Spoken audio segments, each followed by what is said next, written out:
मोहोळ तालुक्यातील अनगर नगरपंचायतीच्या नगराध्यक्ष पदाच्या निवडणुकीवरून अजित पवार गट आणि भाजपमध्ये तुंबळ युद्ध सुरू झाले आहे. अनगर नगरपंचायतीची निवडणूक बिनविरोध करण्यासाठी चंग बांधलेले भाजपचे माजी आमदार राजन पाटील यांनी दहशत माजवल्याचा आरोप झालेला असून अजित पवार गटाच्या नगराध्यक्ष पदाच्या उमेदवार उज्ज्वला थिटे यांनी पहाटे 5 वाजता गनिमी काव्याने नगरपंचायतीत पोहोचत आपला उमेदवारी अर्ज दाखल केला. राजन पाटील यांना धोबीपछाड दिलेला आहे. अनगर नगरपंचायतीत भाजपमध्ये अलीकडेच प्रवेश केलेले माजी आमदार राजन पाटील यांनी नगराध्यक्ष पदासाठी आपल्या सुनेला निवडणुकीत उतरवले आहे. त्यांच्या विरोधात अजित पवार गटाने उज्ज्वला थिटे यांना उमेदवारी जाहीर केली. मात्र थिटे यांनी उमेदवारी अर्ज दाखल करू नये यासाठी राजन पाटील आणि त्यांच्या समर्थकांकडून साम दाम दंडभेद यांचा वापर करत दबाव आणला जात आहे. उमेदवारी अर्ज दाखल करत असताना प्रशासन आणि हत्यारबंद गुंडांकडून धमक्या दिल्या जात असतानाही थिटे यांनी पत्रकार परिषदेत सांगितले. काल सकाळी 5 वाजता नगरपंचायत कार्यालय गाठून सकाळी 11च्या सुमारास निवडणूक अधिकारी सचिन मुळीक यांच्याकडे उमेदवारी अर्ज दाखल केला आहे. पहा काय म्हणाल्या उज्ज्वलाताई थिटे, सविस्तरपणे पाहूया. पोलीस संरक्षण घेऊन तुम्हाला तिथे जावं लागलं काय? लोकशाहीमध्ये निवडणूक लढण्याचा अधिकार सर्वांना आहे. मी गेली 3 ते 4 दिवस झाले प्रयत्न करत होते.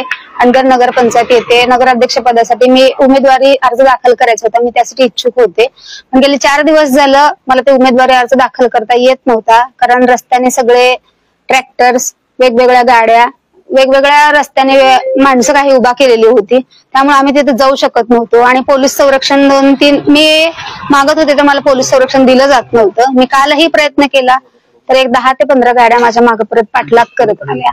त्यामुळं काल मी मोहोळ पोलीस स्टेशन येथे खूप त्यांना विनवणी केल्यानंतर आज PI सर हेमंत शेंडगे यांच्या नेतृत्वाखाली त्यांनी भरपूर मला सहकार्य केलं.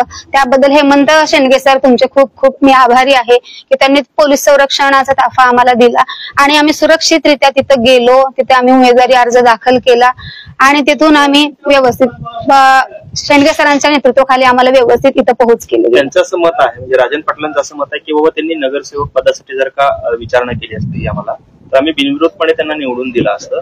मात्र हा सगळा पब्लिसिटी स्टंट जो आहे तो त्यांनी केलेला आहे, अशा पद्धतीचं त्यांनी उत्तर दिलेलं आहे.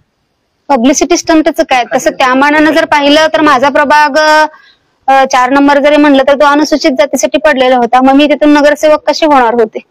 आणि दुसऱ्या त्या वॉर्डमधून जर मी भरायचं म्हटलं माझ्या वॉर्डमधून तर मला सूचक आणि अनुमोदक कुणीही नव्हते. नगरसेवकासाठी 2 ची गरज असते.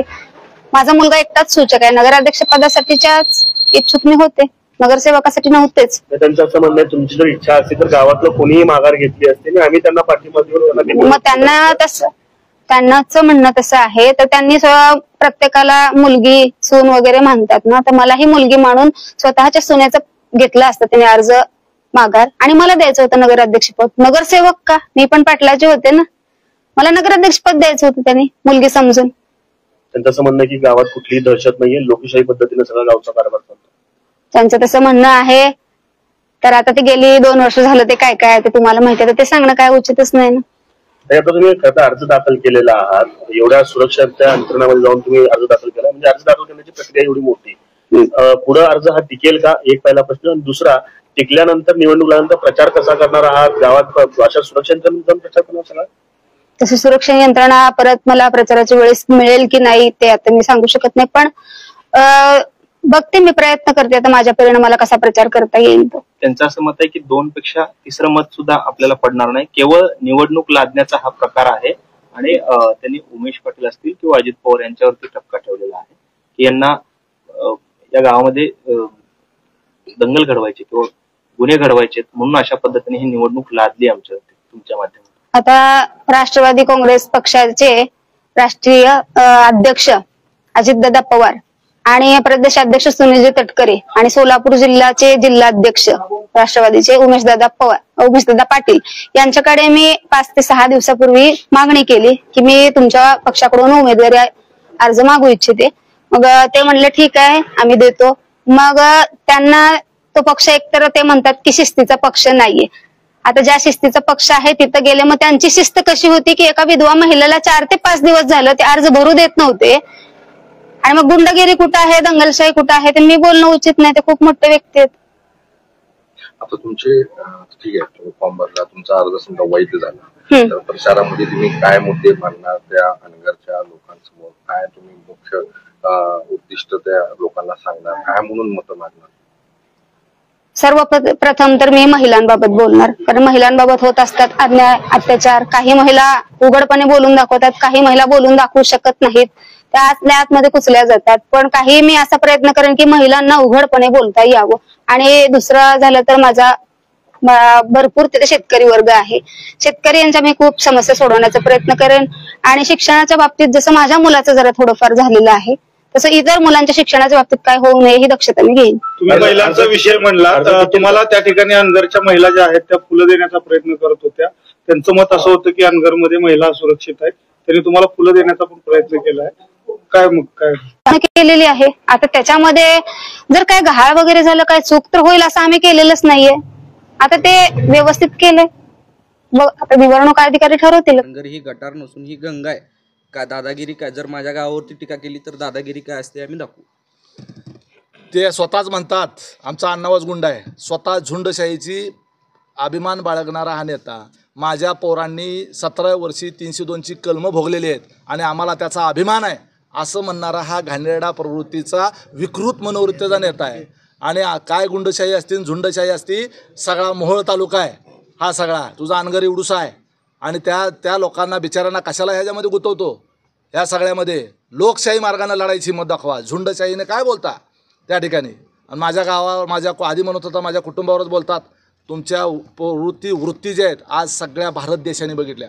Times of India, Indian express, आज सगळ्या नॅशनल चॅनलवर सगळीकडे उज्ज्वला थिटे हे विषय चाललेला आहे. आणि हे आपल्या महाराष्ट्रात हे घडतंय हे. आणि अनगरकर पाटील हे किती मोठे गुंड आहेत, नुसते अण्णावाचे गुंड नाही, ते करेकुरेच गुंड आहेत.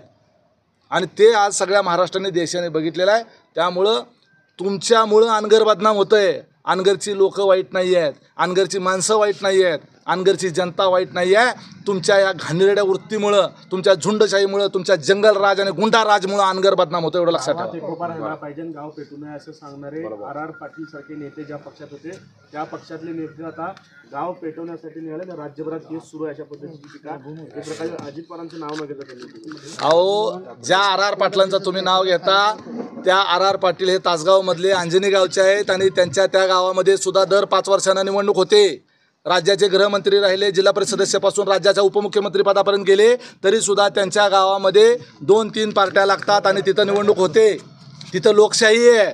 तुमच्या गावात लोकशाही आहे का, ठोकशाही आहे का, हुकुमशाही आहे का, झुंडशाही आहे का? त्या ठिकाणी आणखी काय आहे? गावातला एकोपा असा असतो का कानपटीला बंदूक लावून? गावातला एकोपा कानपटीला तलवार लावून असतो? लोकांना त्या ठिकाणी उमेदवारी अर्ज भरायला जाताना त्या ठिकाणी मारहाण करणं हा गावातला तुमचा एकोपा आहे?